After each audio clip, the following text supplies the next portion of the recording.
ვიცით ბუნებრივია, მაგრამ მაყურებელს მაინც რომ შევახსენოთ, სწორი როგორ არის რეგბი თუ რაგბი,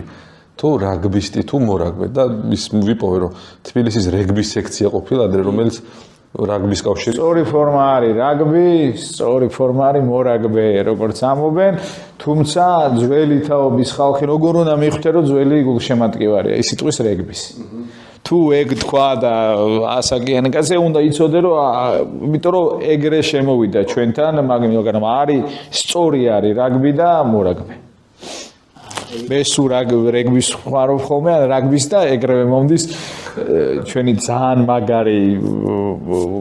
რაგბისტის და ჩვენი ძალიან მაგარი სარაგბო ჟურნალისტი ზალ გიგნეიშვილის შვილის ნიკო გიგნეიშვილის მესიჯი იმავე წავს რომ ლადამას მორაგბე ზალ გიგნეიშვილს ჩვენ გადაცემას რო უყურებს მოგწეს დარწმუნებული ვარ ზალ გიგნეიშვილს თვლი რომ იყო ქართული რაგბის 16 აყაიშვილი ну ალიკო რო არ ყოფილიყო ქართულ რაგბს არ ექნებოდა სტატისტიკა არ იარსებებდა ქართული სარაგბო ტერმინი სხვათა შორის წიგში ერთ-ერთი მაგაზეც ქართულ ტერმინებზეც არის და მაგარი არის ეგ არის იმიტომ რომ ეგეთი ხალხი